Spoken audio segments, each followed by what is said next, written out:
మంచిది పిల్లారా. ఈ సమయంలో మనం ఈ లేఖనాన్ని చూసినప్పుడు ఈ లేఖనంలో మనకు కనబడుతున్నది పిల్లరా, గిద్యోను అనే యువకుడు దేవదూతతో మాట్లాడిన పిల్లరేంటి తీరు ఏమంటున్నా? ఎవరండి? గిద్యోను అనే యువకుడు దేవదూతతో మాట్లాడిన తీరు ఈ సమయంలో పిల్లలు మనం ధ్యానిస్తున్నాం. న్యాయాధిపతుల గ్రంథం 6వ అధ్యాయము ఏమిటి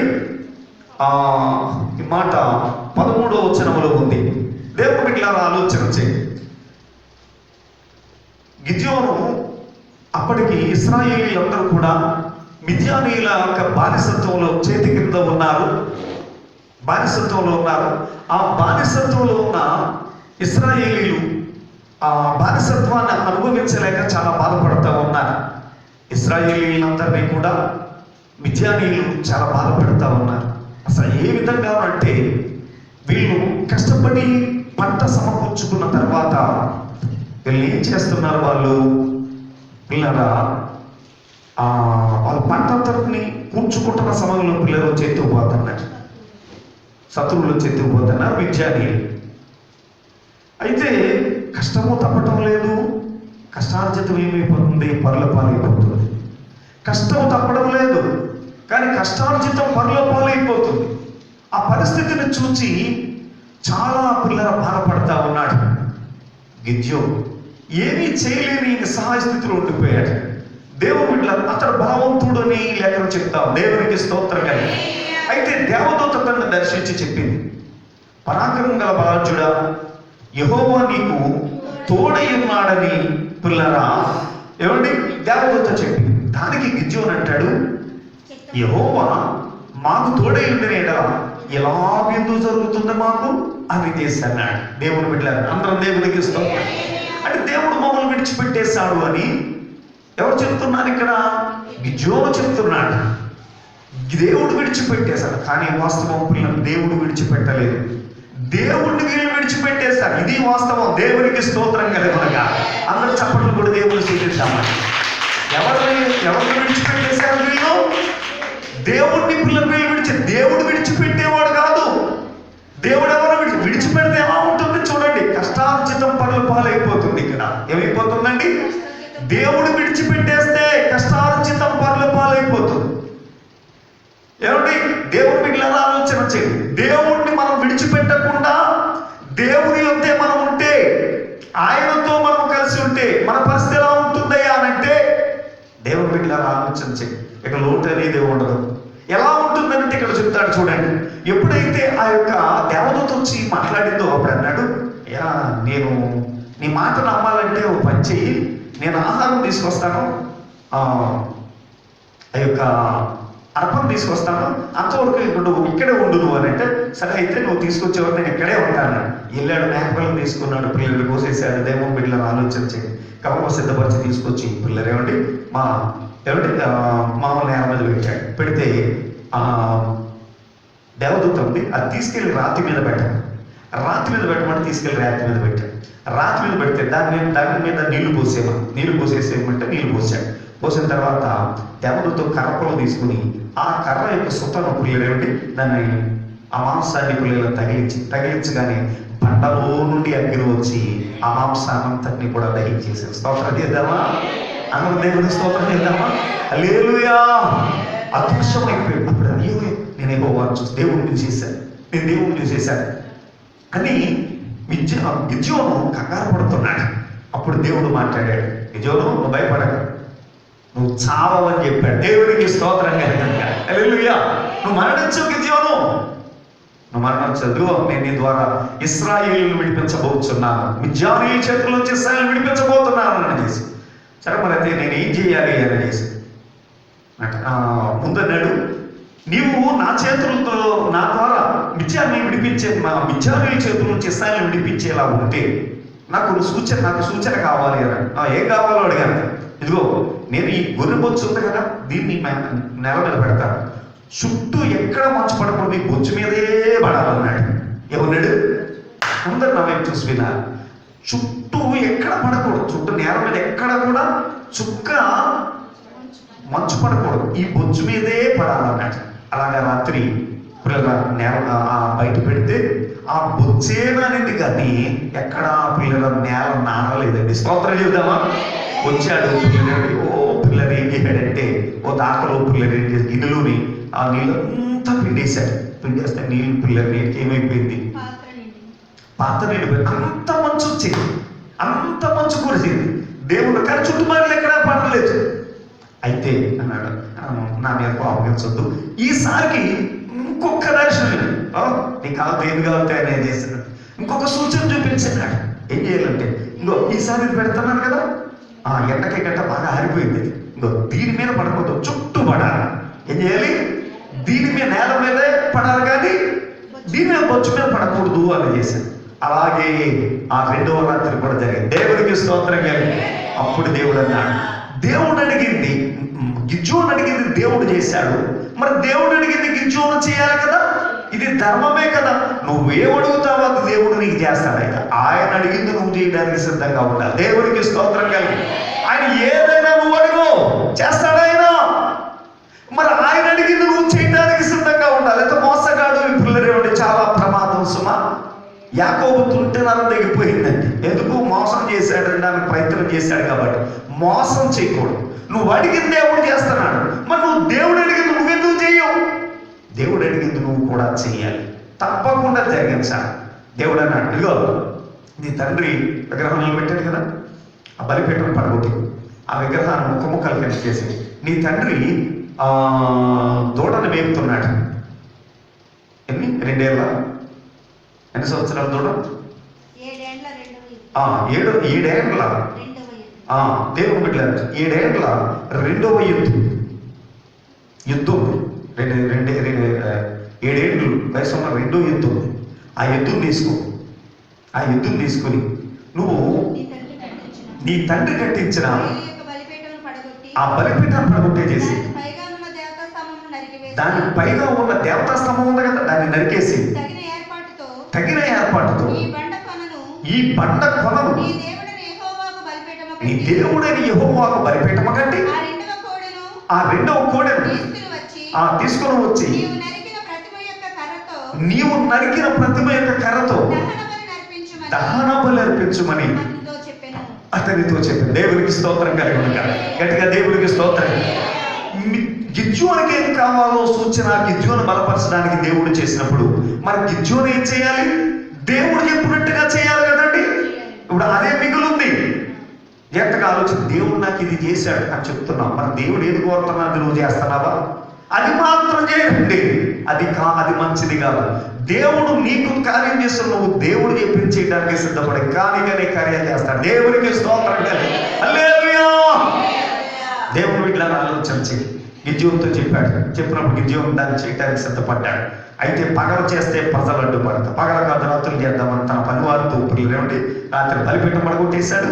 పిల్లరా ఏమంటే ఆ ప్రతిమ దేవస్థాన స్తంభాన్ని పిల్లలేమండి పిల్లలు తీసేసుకున్నాడు, ఒక్కొక్క కింద నరికేశాడు. తీసుకెళ్ళి అక్కడ బలిపీఠాన్ని పిల్లలేమండి తగిన ఏర్పాటుతో కట్టేశాడు. పిల్లల వెళ్ళిపోయి అక్కడ ఈ కర్రతో దహన బలి అర్పించేశాడు. దేవునికి స్తోత్రం కాదు. హల్లెలూయా. పిల్లలు అంటే విగ్రహాన్ని తొలగించాడు. దేవుని బిడ్డలారా దేవుని బలిపీఠాన్ని కట్టాడు. జాగ్రత్తగా ఆలోచించి అప్పుడు పిల్లరా ప్రజలందరూ పిల్లలంటే తెల్లారిన తర్వాత వచ్చి బలిపీఠం పడిపోయింది, విగ్రహాన్ని ఇలా చేసి ఎవరు చేశారు? విచారించబోతులు గిజ్జోను చేశాడు. ఎవరు చేశారు? గిజ్జోను చేసి అప్పుడు తండ్రి దగ్గరికి వచ్చాడు, నీ కుమారుడు తీసారా, ఇదిగో వాడు ఎలా చేశాడు, బలిపీఠాన్ని పడగొట్టేశాడు కాబట్టి ఆయన చెప్పేదో తీసుకురానంటే అప్పుడు తండ్రి అన్నాడు, ఒరే మా వాడు పక్షాన దాని పక్షాన ఎంతమంది ఉంటున్నారా అని చెప్పి ఒకటే అన్నాడు. ఒకడు తన బలిపీఠాన్ని పడుకుంటేశాడు కదా, ఆడి చూసుకుంటాడు. మీకెందుకురా? దేవునికి స్తోత్రం కలుగునుగా. ఏమన్నాడు? ఒకడు ఏం చేశాడు? ఆ బలిపీఠాన్ని పడుకుంటేశాడు, ఆ విగ్రహం బలిపీఠాన్ని పడుకుంటేశాడు. ఆడే చూసుకుంటాడు, బయలే చూసుకుంటాడు, ఆ విగ్రహమే చూసుకుంటాడు. మీకెందుకురా అని చెప్తే అప్పుడు ఎవరికాడు అవునురా మనకెందుకది ఏమన్నారు? మనకెందుకురా? నిజమే, ఆయన చూసుకుంటాడు. దేవుడికి స్తోత్రం కలుగునుగా. లేకపోతే పని రావడం మీ వంతు, ప్రకటించుకోవడం నా వంతు. ఏమన్నాడు? పని రావడం మీ వంతు, ఓపిక కట్టండి. పిల్లరా జాగ్రత్తగా ఉండండి, తొందరపడకండి. పిల్లల నిదానంగా ఉండండి. ప్రపంచంలో ఎక్కడైనా క్రైస్తవులు దెబ్బ తిన్నారే కానీ దెబ్బ కొట్టాలి. స్తోత్రం చెబుదామా? గట్టిగా చెబుదామా? ప్రపంచంలో ఎక్కడైనా క్రైస్తవులు దెబ్బ తిన్నారే కానీ దెబ్బ కొట్టలేదండి.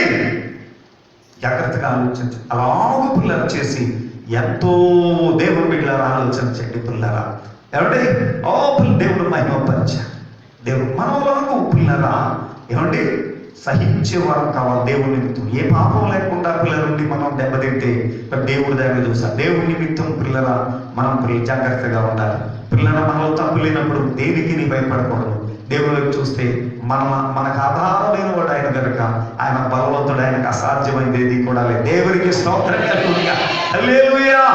అక్కడ నుంచి దావీదు దేవుడు చెప్పాడు, గిద్యోను నీ చేతులు బలపరుస్తాను నేను. ఏమన్నాడు?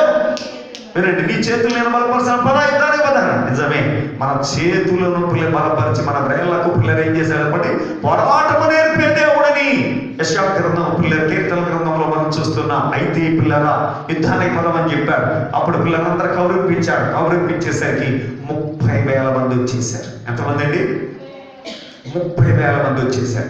30,000 మంది వచ్చేస్తే దేవుడు అన్నాడు, వీళ్ళందరితోటి నేను నీకు విజయాన్ని ఇవ్వను. ఎందుకంటే వీళ్ళు రేపు వద్దన మాకంటే మా బలమే మాకు విజయాన్ని ఇచ్చిందని చేసి అంటారు. కాబట్టి ప్రజలకు నేను అలా ఇవ్వను. నువ్వు పని చేయి. దేవుడు బిడ్డలారా వినండి, అందరం దేవుడికి స్తోత్రం చెబుదాం, గట్టిగా స్తోత్రం చెబుదాం. ఈ ఒక పని చేయి. దేవుడి సంగమా దేవుడి బిడ్డలారా ఆలోచన చేయండి పిల్లల. అందరినీ కూడా ఆ వాళ్ళు పిల్లలు ఎవరైతే గుండె అదురుండి ధైర్యం లేకుండా వెళ్ళిపోతానంటారో, నిలవలేరు, భయవేస్తుందంటారో వాళ్ళందరూ పొమ్మని చెప్పని చేశారు. చెప్పమని చెప్తే గిద్యోను అలా చెప్పినప్పుడు 20,000 మంది పోయారు, 10,000 మంది మిగిలారు. దేవుడికి స్తోత్రం కలుగునుగా. ఎంతమంది పోయారండి? 20,000 మంది పోయారు. ఎంత మిగిలారు? ఈ 10,000 మంది తింటే 10,000 మంది కూడా నాకు వద్దని చేశాడు. ఏమన్నాడు? 10,000 మంది కూడా నాకు వద్దన్నాడు. దేవుడు వీళ్ళ ఆలోచన. మరి ఎంత ఏం చేయమంటారు? ఇదిగో నీళ్ళలో దిగి కుక్క గతికినట్లుగా ఎవరైతే నీళ్లు గతుకుతారో, నీళ్ళ చేతులతో తీసి కుక్క గతికినాడు అని గతకాలి. అలా ఎవరైతే గతుకుతారో వాళ్ళని నేనేం చేయాలి, యుద్ధానికి తీసుకెళ్ళి మిగతా వాళ్ళందరూ నేను విడిచిపెట్టారు. అలా దిగడానికి పిల్లలు కొంతమంది ఇష్టపడలేదు. అలా ఇష్టపడిన వాళ్ళందరూ పోయారండి. అయితే ఇష్టపడిన వాళ్ళు వెళ్ళి పిల్లలు ఏమండి పిల్లరా ఏమండి కుక్క గతికినట్టు గతకపోయారు, కానీ కొంతమంది కురుకుపోయారు. 300 మంది తేలారు కరెక్ట్గా. దేవుడికి స్తోత్రం కలిగి ఈ 300 మంది తీసుకుపోతా నేను వారితో నీకు విజయం ఇస్తానన్నాడు. దేవుడికి స్తోత్రం కలిగి. హల్లెలూయా. 2 స్తోత్రం స్తోత్రం. ఇసుకేస్తే రావణుది మిద్యాను సైన్యం. ఏంటండి? ఇసుకేస్తే రావణుది మిద్యాను సైన్యం.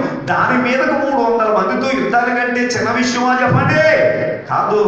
కానీ నీ దేవుడు గొప్ప కార్యం చేయగలిగిన దేవుడైనా ఆయనకు సాధ్యమైంది అది కూడా లేదు. స్తోత్రం చెప్దామండి. అక్కడ చెప్పండి కూడా దేవుడు స్తుతిద్దాం. హల్లెలూయా, హల్లెలూయా. గొప్ప కార్యం చేయగలిగిన గొప్ప దేవుడై ఉన్నాడు ఆయన. పిల్లలు బలపడ్డారు. వాళ్ళు ఏం చేయాలని చెప్పారు. గిద్యోను నువ్వు ధైర్యం తెచ్చుకున్నట్లుగా నీకు మిద్యానీయుల్లో నుండి నేను నీకు సూచనలు కనపరుస్తాను. నీకు ఫలానా వ్యక్తులు కూడా తీసుకుని నువ్వు పిల్లలంటే కొండ మీద ఉన్నారు, కొండ కింద మిద్యానీయులు ఉన్నారు. నువ్వు మిద్యానీయుల యొక్క ఆ యొక్క రాత్రులు మిద్యానీయుల యొక్క శిబిరంలోకి వెళ్ళు అని చేసి ఆ గుడారాల దగ్గరికి వెళ్ళు. అప్పుడు గుడారాల దగ్గరికి వెళ్తే దేవుని బిడ్డల అర్ధరాత్రి పిల్లలకి వెళ్ళేసరికి ఒకళ్ళు లేచి పక్కన వెళ్ళిపోయి నాకు దర్శనం వచ్చిందిరా అనేది. ఏంటో దర్శనం? ఇగో ఇశ్రాయేలు ఉంటే ఎవరితోటి దొరుకుంటా వచ్చేసి మిద్యానీయుల యొక్క గుడారాలను పడగొట్టేసిందిరా అని చేశాను. అంటిలోకి అప్పుడు అన్నాడు, ఎవరు రొట్టి ఇశ్రాయేలీయుల యొక్క గిద్యోను అన్నాడు. దేవుడికి స్తోత్రంగా. నిత్యముగా దేవుడు మనల్ని నాశనం చేసేస్తాడు. వారి దేవుడు మనల్ని ఏం చేస్తాడు? ఇశ్రాయేలు కప్ప మనం నాశనం ఊడిపోతామరా అని చెప్పేసుకున్నారు వీళ్ళు. ఆ మాటలు విన్నాడు. అప్పుడు దేవాన్ని బలపడి అయితే దేవుడు తన కార్యమును మొదలు పెడుతున్నాడు. వచ్చేసాడు పిల్లరా. ఈ 300 మందితో దేవుడు చెప్పినట్టుగా యుద్ధానికి వెళ్ళాడు. గొప్ప విజయాన్ని చూశాడు. అక్కడ రాయబడి ఉంది, వారి కత్తటండి మిద్యానీయులు కత్తటండి ఒకరికైతే ఒకరి వైపు పిల్లరేవుడు మళ్ళించాడండి. ఏం చేశాడు? వాళ్ళే ఒకరికైతే ఒకరు పిల్లరా చేసుకున్నారు. వాళ్ళే గుర్తు చేసిపోయారు. వాళ్ళే పిల్లలు పారిపోయారు. భయాందోళనతో పారిపోయారు. యుద్ధంలో పిల్లరేవుడు 300 మంది ఇసకేస్తే రాలని జనాన్ని పిల్లరేవుడి పిల్లరా తరిమేశాడు. పిల్లరా గొప్ప విజయాన్ని చెప్పి చూశాడు దేవుడు. కనుక దేవుడు ఏదైనా చేయగలిగిన దేవుడు అయినాడు. ఆయన సామర్థ్యమైనది కూడా లేదు. నమ్ముట నీ వల్ల అయితే నమ్మవానికి సమస్తమును కూడా సాధ్యం. అయితే ఇక్కడ వీళ్ళు ఓడిపోవడానికి గల కారణం ఏంటంటే ఆయన విడిచిపెట్టేశారు. ఇప్పుడు నెక్కాలంటే ఏం చేయాలండి? ఆయన దగ్గరికి వెళ్ళాలి. దేవునికి స్తోత్రం. విగ్రహాన్ని పడగొడితేనే కానీ విజయము రాదు. ఏమి చెప్పండి? విగ్రహమును పడగొట్టాలి. విగ్రహమును పడగొట్టకపోతే విజయము రాదు.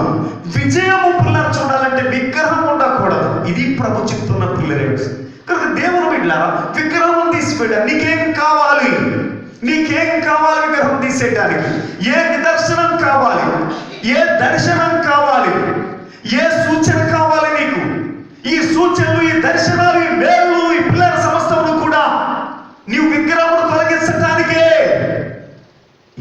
సంవత్సరాలు గతించిపోతున్నాయి, లోపల విగ్రహమును తీయటం లేదంటే అది అలాగే ఉంటుంది. ఏమిటా విగ్రహం? పాపం అనే విగ్రహం. దేవునికి స్తోత్రం. ఏం చెప్పండి? పాపం అనే విగ్రహం.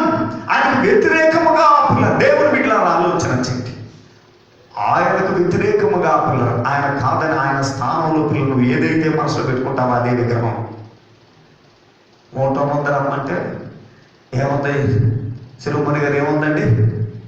ఓటానికి రావాల్సిన సమయంలో పిల్లలు పని ఉంది అంటే నీకు దేవుని యొక్క ఏంటి చెప్పండి?